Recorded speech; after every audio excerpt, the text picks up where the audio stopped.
Today we are going to demonstrate how to thread a ring sling and wear a baby in a hip carry on a ring sling. You will notice that this is double layer silk.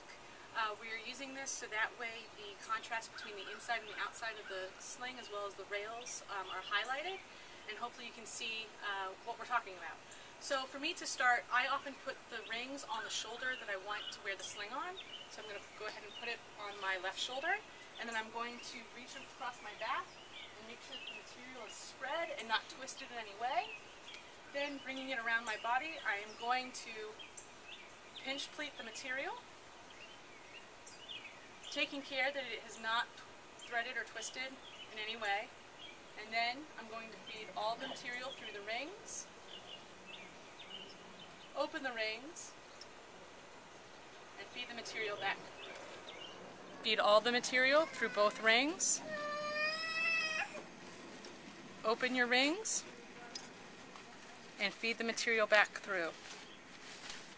In a sling with contrasting colors, you'll have one color for your exterior pouch, and your your tail will show the contrasting color. You'll notice that the pouch part is one color and the interior part is another color. This is threaded correctly. Now, what we're going to do is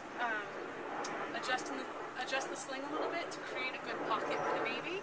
I'm going to go ahead and reach and bring this inner rail up under my armpit, feed the material through, and then I'm going to tug the outer rail here to tighten that extra material. And then I'm going to check and make sure that my material is spread and not twisted in the rings. And now I've got a pretty good pouch, especially for a newborn or a baby to put in for positioning. Our baby, I'm going to lift her up on my opposite shoulder as though I was going to burp her. And so while she's lifted up, I'm going to gently guide her legs, in this instance, out the carrier. So she's going to be in a legs out carry. And I'm going to put her bottom into the material and ease it so she's got a good seat. Do you want a tummy to tummy hold or a hip? A hip? Oh, yes, excellent. So now I'm moving her to my hip. Yes. And I'm going to bring the material up to the back of her neck.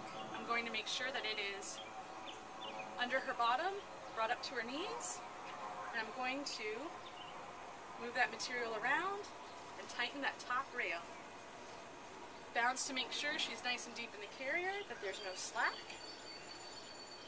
And as needed, lift my rings so that they are sitting just below my collarbone and on the ball of my shoulder, and that her bottom is about equal with my belly button.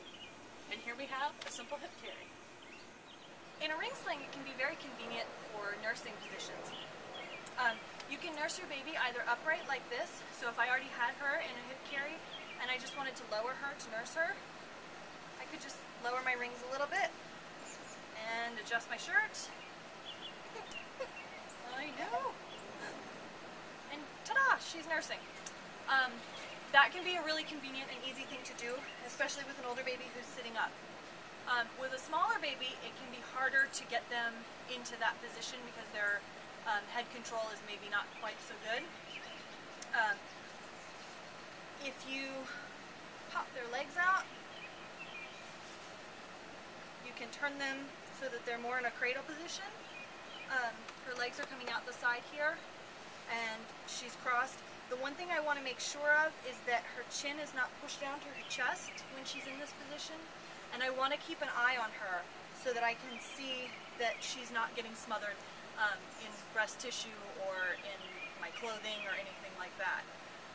If you are concerned about privacy issues, your tail, you can even just kind of tuck your tail in there,